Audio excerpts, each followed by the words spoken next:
Halo, assalamualaikum warahmatullahi wabarakatuh. Kembali lagi dengan Ibu Monika Krisna Yunda. Tema hari ini kita akan membahas tentang kehidupan manusia dalam ruang dan waktu. Keterkaitan manusia hidup dalam konsep ruang dan waktu. Yang pertama itu ada ruang, yang kedua ada waktu. Nah, yang pertama, ruang dalam sejarah. Ruang dalam sejarah diartikan sebagai sebuah tempat terjadinya peristiwa sejarah. Jadi kalau misalnya nggak ada tempatnya, itu berarti bukan sebuah peristiwa sejarah. Sebagai contoh, peristiwa proklamasi kemerdekaan Republik Indonesia terjadi di Jalan Pegangsaan Timur nomor 56 Jakarta.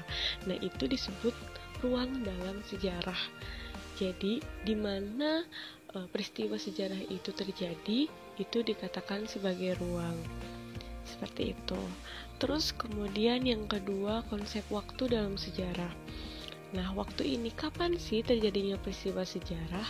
Nah, hal ini sangat-sangat penting sekali dalam sebuah peristiwa sejarah. Jadi kalau misalnya nggak ada waktunya, kapan, itu tidak bisa dikatakan sebagai peristiwa sejarah. Contohnya tadi juga proklamasi kemerdekaan Republik Indonesia. Kapan sih terjadinya? Yaitu pada tanggal 17 Agustus 1945 pukul 10.17. Itu sangat-sangat detail sekali. Kalau misalnya waktunya itu tidak ada, terus kemudian waktunya juga tidak sangat pasti. Kalau misalkan tidak ada yang membuktikan bahwa peristiwa itu terjadi, berarti itu tidak bisa dikatakan sebagai peristiwa sejarah, ya. Jadi harus ada ruang sama waktunya. Kalau misalnya waktunya cuman ada tahunnya doang, ya nggak apa-apa. Yang penting ada waktunya, kapan terjadinya peristiwa dan ada bukti-buktinya, gitu. Nah, terus kemudian waktu dalam sejarah itu ada 4 hal. Yang pertama, ada perkembangan, ada kesinambungan, ada pengulangan, dan ada perubahan. Waktu dalam sejarah itu kan pasti terus berjalan dan tidak mungkin stok di situ aja. Jadi kita juga harus tahu perkembangannya itu seperti apa.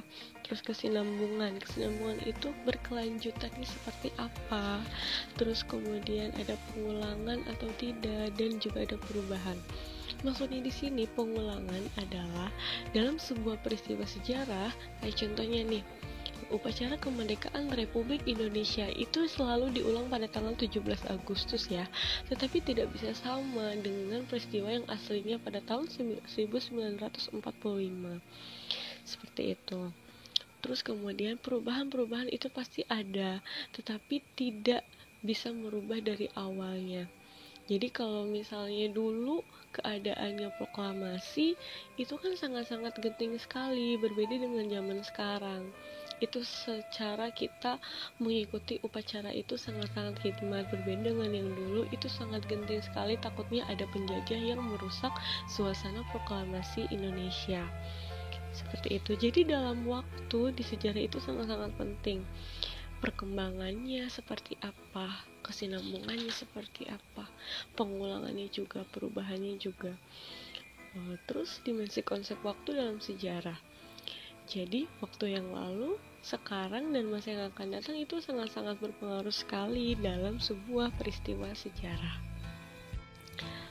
Oke, selanjutnya adalah tentang kata syajaratun.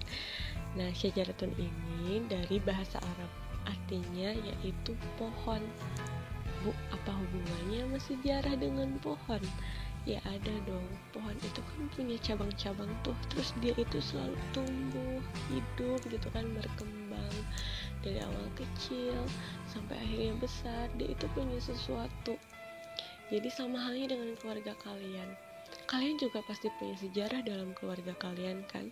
Nah, ranting-rantingnya itu kayak bagaikan si pohon ini sebagai orang tua kalian. Terus ranting-rantingnya itu adalah anak-anak dari ayah ibu kalian. Nah, itu juga sama menggambarkan sebuah peristiwa sejarah. Makanya dalam bahasa Arab itu disebut dengan syajaratun. Jadi bagaikan pohon. Sejarah itu bagaikan pohon, selalu hidup berkembang gitu, selalu tumbuh selalu gitu ya. Jadi dia pasti punya sesuatu yang terjadi, entah dia juga pernah mati, terus kemudian dia tumbuh lagi, sama halnya dengan peristiwa sejarah juga seperti itu. Dari dulu awal kelam, terus kemudian dia tetap dibahas di masa yang akan datang. Contohnya tentang PKI kejadiannya dulu gitu, tapi sampai sekarang kan masih tetap kita bahas gitu. Terus kemudian peristiwa sejarah itu dalam kehidupan masa kini dan masa yang akan datang. Sebuah peristiwa sejarah itu selalu berhubungan dengan apa yang kita lakukan sekarang dan masa yang akan datang.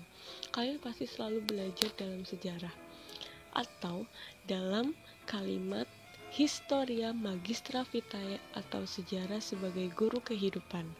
Nah, kita bisa melihat apa yang terjadi di masa lalu, apakah itu baik atau tidak. Kalau misalnya itu baik, pasti kita akan menjadi lebih baik di masa kini dan di masa yang akan datang. Jika itu tidak baik, pasti kalian tidak akan mengulangi kesalahan yang sama. Sama halnya dengan sebuah peristiwa sejarah. Entah sejarah apapun itu.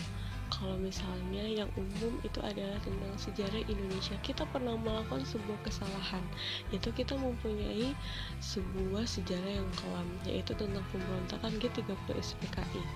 Di zaman dulu banyak banget PKI yang membunuh para jenderal, ya kan. Terus kemudian di zaman sekarang, gimana caranya si PKI ini tidak muncul? Kita belajar dari masa lalu, apa yang harus kita lakukan, lalu kemudian mencegahnya di masa yang akan datang untuk timbul lagi. Seperti itu. Jadi peristiwa sejarah itu sangat-sangat berkaitan sekali dengan apa yang kita rasakan sekarang dan masa yang akan datang. Nah, sejarah itu punya ciri-ciri. Yang pertama penting, kedua unik, yang ketiga abadi. Peristiwa sejarah itu selalu bersifat penting. Maksudnya adalah ketika kita punya sebuah peristiwa sejarah, itu tidak semuanya harus dituliskan dalam buku. Contohnya, yang paling simpel adalah peristiwa Rengas Dengklok. Sebelum adanya proklamasi ya, kalian pasti tahu dong tentang peristiwa Rengas Dengklok. Itu Insinyur Soekarno dan Hatta itu diculik oleh para golongan muda atau Sultan Syahrir menuju ke Rengas Dengklok. Itu menggunakan apa, lalu kemudian apa yang mereka bicarakan di dalam mobil, terus kemudian sambil apa ketika mereka merumuskan teks proklamasi, itu kita tidak tahu. Karena apa? Karena itu merupakan bagian tidak penting. Jadi dalam peristiwa sejarah itu hanya bagian-bagian penting saja yang dituliskan dalam sebuah peristiwa sejarah.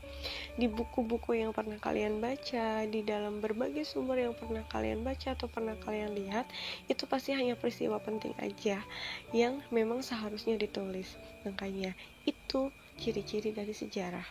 Terus kemudian yang kedua adalah unik. Sebuah peristiwa sejarah itu tidak akan pernah bisa terulang kembali. Kalaupun itu bisa sama, itu hanya momentum saja, bukan merupakan pengulangan yang sama-sama persis seperti dulu. Yang tadi pernah Ibu katakan tentang proklamasi kemerdekaan, yaitu kita memang selalu mengulang di tanggal 17 Agustus, tetapi kita tidak akan pernah bisa kembali ke masa dulu. Kita tidak akan pernah bisa melihat apa yang terjadi sesungguhnya di masa lalu. Kita hanya mengenang itu. Sama halnya dengan apa yang pernah kita lakukan kemarin, hari kemarin. Misalnya kalian kemarin habis ulangan ini, atau kemarin aku habis ke Subang. Besok atau hari ini aku ke Subang lagi, tapi gak akan bisa mengulang apa yang pernah kita lakukan di hari kemarin, atau apa yang sudah pernah kita lakukan sebelumnya. Kalaupun sama, itu tidak akan pernah benar-benar sama, hanya mengulang dengan keadaan yang berbeda.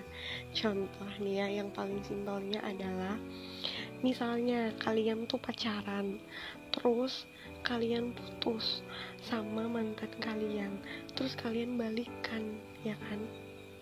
Itu pasti bakalan berbeda, ya kan? Atau misalnya kalian pacaran sama si A, terus kemudian kalian itu putus di kantin, terus kalian pacaran sama si B, putus lagi di kantin, bakalan beda peristiwa sejarahnya, nggak akan sama. Walaupun tempatnya sama, mengulang yang sama, tapi nggak akan pernah sama gitu. Oke, terus kemudian abadi. Peristiwa sejarah itu abadi, sangat-sangat abadi dan selalu kita kenang.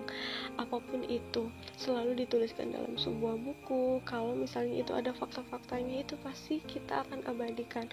Bahkan tidak hanya dalam sebuah peristiwa sejarah yang memang ada kayak contohnya proklamasi atau misalnya tentang pergerakan atau di zaman Hindu-Buddha, di zaman masa praksara pun dalam sebuah sejarah itu pasti abadi karena selalu ada buktinya. Oke, terima kasih untuk pertemuan hari ini. Assalamualaikum warahmatullahi wabarakatuh.